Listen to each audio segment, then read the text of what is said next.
Social media आने से पत्रकारों का महत्व कम हुआ, ये बात भी सही है। कई ग्वालियर में सोशल मीडिया के पेज हैं। यहाँ हम देखते हैं कि कोई भी वीडियो आता है, वो वीडियो उस पे अपलोड कर दिया जाता है और उस पे 2 लाइन लिख दी जाती है। क्या ये पत्रकारिता है? बिल्कुल नहीं है और आजकल ये बड़ा शर्म की बात है। पत्रकारिता यानी कि निष्पक्षता।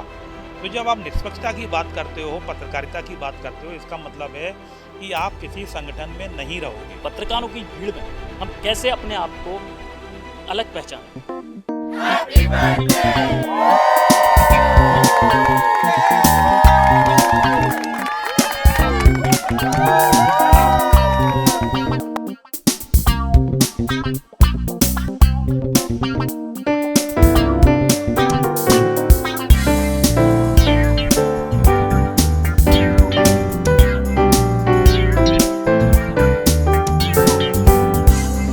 नमस्कार, मैं शाहनवाज खान और आप देख रहे हैं न्यूज़ इम्पैक्ट। मैं आपको बता दूं, एक आज का जो दिन है वो बेहद खुशी का दिन है, क्योंकि आज ग्वालियर शहर के जाने माने पत्रकार, ग्वालियर हलचल दैनिक सांध्य समाचार नाम तो आपने सुना ही होगा, जो कि हमेशा चर्चाओं में रहता है। ये उसी अखबार के प्रधान संपादक हैं जो जाने जाते हैं प्रदीप मांडरे जी के नाम से। आज एक विशेष दिन है, आज एक यादगार दिन है, क्योंकि आज ग्वालियर की एक शख्सियत जिनका जन्मदिन है, उनके जन्मदिन पर हमने शुभकामनाएं भी दी और एक पोस्ट भी मैंने फेसबुक पर सुबह साझा की थी, जैसा कि आप सभी जानते हैं। आज जन्मदिन के अवसर पर मेरे मन में एक विचार आया, क्यों ना प्रदीप जी का एक इंटरव्यू किया जाए जिससे लोग रूबरू हो सकें, क्योंकि एक लंबा वक्त हो गया है पत्रकारिता क्षेत्र में और इस लंबे वक्त में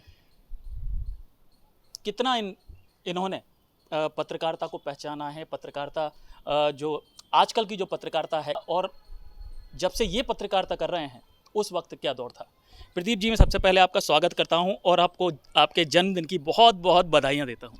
थैंक यू शाहनवाज जी, आपने जो मुझे आज इंटरव्यू के लिए बुलाया, और सबसे मेरे लिए गर्व की बात है कि आपने जो जिस प्रकार से मेरा सम्मान किया है, एक पत्रकार होने के नाते मुझे जो पगड़ी पहनाई है, तो मेरा दायित्व बनता है कि मैं उसको तामरू, उसका गरिमा का, उसके मान सम्मान का मैं ध्यान रखूं। Thank you. ये तो हमारा भी फ़र्ज़ बनता है, आप हमारे मार्गदर्शक हो, क्योंकि आपसे ही काफ़ी सीखने को मिलता है।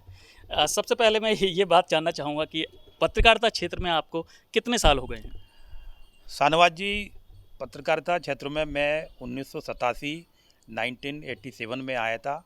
स्वदेश अखबार से मेरी पत्रकारिता शुरू हुई, फिर बाद में मैं दैनिक भास्कर में रहा लंबे समय तक। उसके बाद फिर हमने कुछ मित्रों के साथ GNT एक वीडियो न्यूज़ शुरू किया। उसके बाद फिर बाद में हम लोग अलग हुए, फिर हमने अपना ग्वालियर हलचल अखबार शुरू किया। आज उस अखबार को 24 वर्ष पूरे हो गए हैं। ये हमारी पत्रकारिता की यात्रा चल रही है जी। तो लगभग 35 के 38 वर्ष पूरे हो गए हैं पत्रकारिता के क्षेत्र में मुझे जी। तो आप देख सकते हैं, आप खुद समझ सकते हैं कि 38 वर्ष इन्हें पूरे हो चुके हैं पत्रकारिता क्षेत्र में। अब मैं एक विशेष सवाल इनसे करना चाहूँगा, 38 वर्ष पहले की पत्रकारिता, क्योंकि उस समय सोशल मीडिया नहीं था, अब सोशल मीडिया भी है, कितना अंतर आपको लगता है? क्या कहेंगे इस विषय पर? देखिए, बहुत कुछ उस समय नहीं था, बहुत कुछ आज है।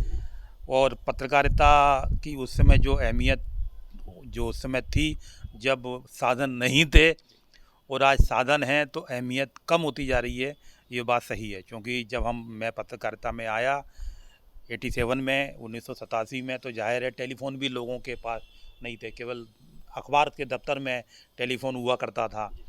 और टेलीफोन जब हम किसी को लगा रहे हैं तो ज़रूरी नहीं उसके पास वो टेलीफोन है नहीं है। तो कुल मिलाकर ये फील्ड की पत्रकारिता ज़्यादा हुआ करती थी। और जब फील्ड की पत्रकारिता होती थी तो जाहिर है कि पत्रकार रूबरू हुआ करता था समाचार से।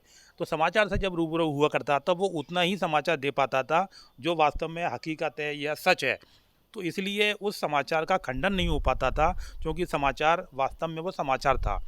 आज हम देख रहे हैं कि आज हम टेलीफोन के भरोसे हैं, अपने मोबाइल के भरोसे हैं, हम फील्ड में नहीं जा पा रहे हैं। तो उसका फिर खंडन भी होता है, क्योंकि वो समाचार मालूम पड़ा कि हमने किसी से सुना, उसको दे दिया। तो एक इस प्रकार का दौर भी आया है, और फिर लोग जागरूक भी हुए हैं कि आज अगर हम पत्रकार हैं तो जो सोशल मीडिया में बैठा जो व्यक्ति है वो भी आधा पत्रकार तो है ही।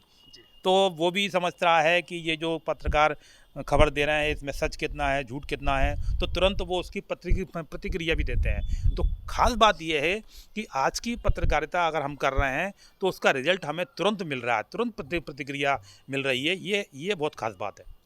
यहाँ मैं एक सवाल और पूछना चाहूँगा कि कई लोग खबरें बनाते हैं, कई पत्रकार खबरें बनाते हैं। जी जी। हाँ, जी आज के दौर में हम देख रहे हैं कि जो पत्रकार खबरें बनाते हैं वो खबरों को बहुत कई लोग अलग तरीके से प्रकाशित करते हैं, यानी उनमें कुछ ऐसी चीज़ जोड़ देना जिससे मतलब वो उनको ऐसा लगता है कि हम अगर ये चीज़ इसमें जोड़ेंगे तो शायद इस खबर का महत्व और ज़्यादा बढ़ जाएगा। जबकि जो खबर है वो वास्तविकता अपन सीधी सीधी लाइन में अगर वो लिखें जैसे कि आप लिखते हैं।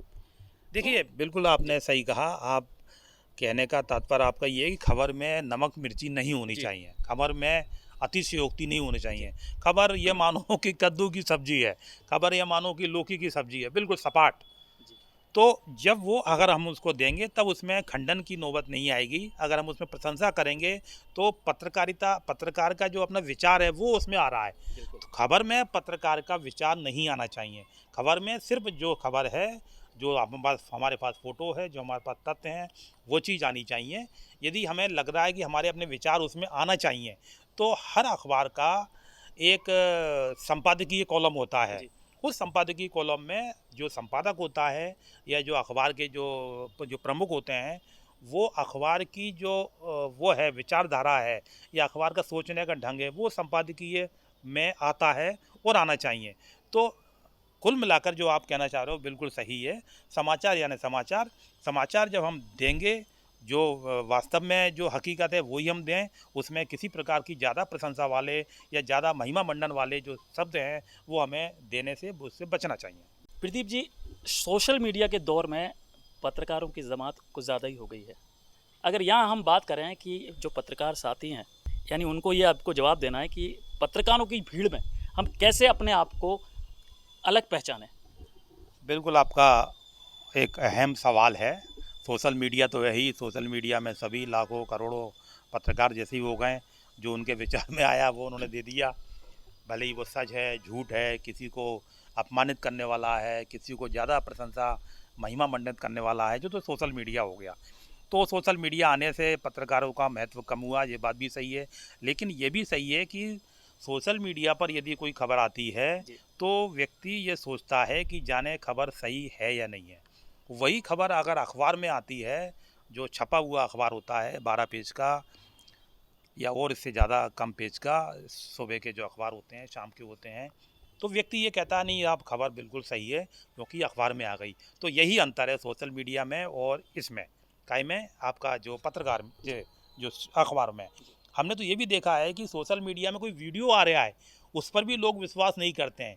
वो वीडियो अगर न्यूज़ चैनल पर आ जाएगा तब लोग उस पर विश्वास करेंगे। कहने का तात्पर्य यह है कि सोशल मीडिया पर किसी प्रकार का बंधन नहीं है। सोशल मीडिया एक बिगड़ैल है। तो बिगड़ैल व्यक्ति क्या कर सकता है गलत, वो अनजाने में उससे कोई अच्छा काम भी हो जाता है, लेकिन वो भरोसा करने वाला नहीं है। खबरों की दृष्टि से भरोसा के जो माध्यम है वो दो ही हैं, एक तो अखबार हैं और दूसरे जो समाचार चैनल हैं। दूसरा आपने बात कही कि समाचार चैनल हैं या अखबार हैं, सैकड़ों की तादाद में हैं, हज़ारों की तादाद में, कैसे हम अपने आप को इसमें नयापन दिखाएं, कैसे हम भीड़ में अपने आप को देखें कि साहब हमारा अखबार है या हम जो दे रहे हैं वो बिल्कुल ख़ास है और लोग उसको हाथों हाथ लें खबर के रूप में। तो इसमें ख़ास बात ये है कि हम देखते हैं कि एग्जाम्पल दे रहा हूँ, वैसे तो कई प्रकार के केस हैं नया प्रकार का समाचार देने के लिए।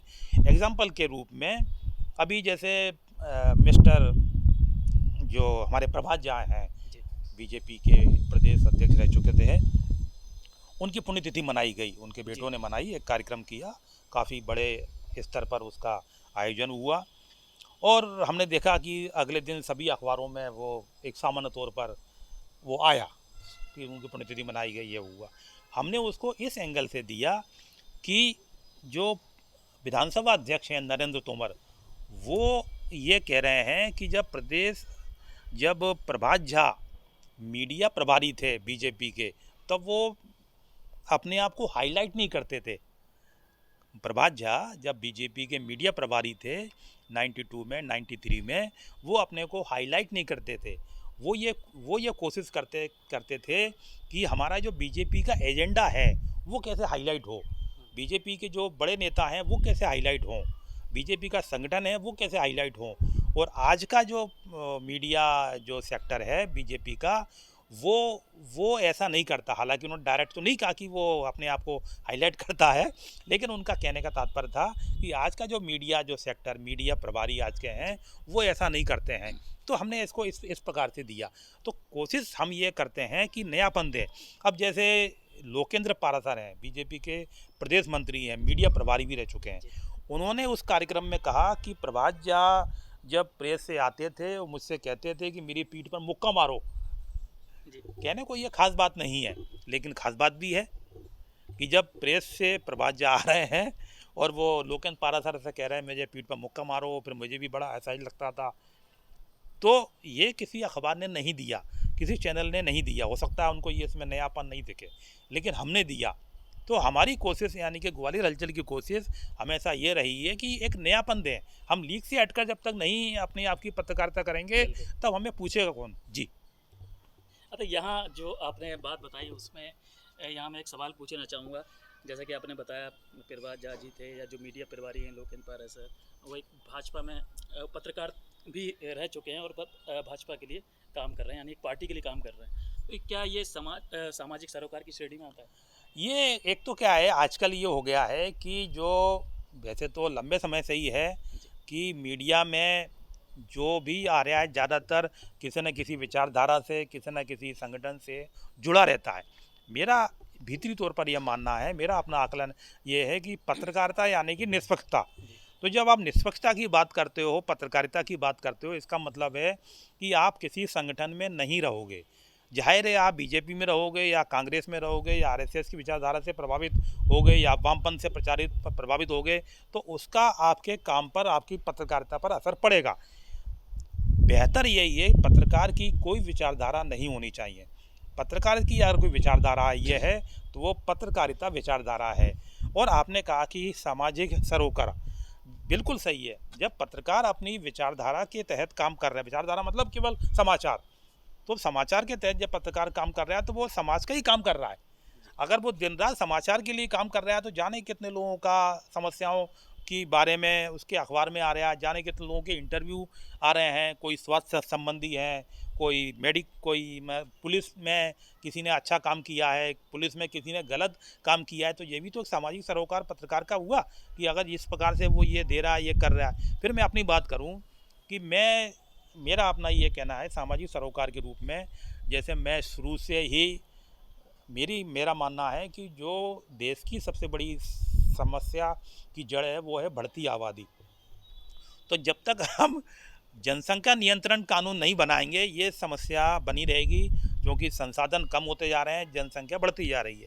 तो मैंने उसको अपने आप पर पहले लागू किया, मैंने उसको शुरू से ही पहले अपने आप पर लागू किया। वो कैसे किया? हम दो हमारा एक, हम दो हमारा एक, यानी कि हम एक ही बच्चे के पैदा करेंगे और हमने उस पर अमल किया। हम दो लोगों से भी कहते रहे हैं कि आप जनसंख्या नियंत्रण के लिए काम करो। तो कहने का मतलब ये सरोकार पत्रकारिता में होना चाहिए, सामाजिक सरोकार होना चाहिए और शुरू से उस पर अमल भी करने चाहिए। और इस प्रकार का पत्रकारिता आपकी हो कि कोई ये नहीं कहे कि आप इससे जुड़े हो, आप इससे जुड़े हो, आप यहाँ से यहाँ इधर आपका झुकाव है। केवल आपका झुकाव एक समाचार के लिए होना चाहिए। जी। तो आपने सुना, मतलब पत्रकारिता मतलब निष्पक्षता।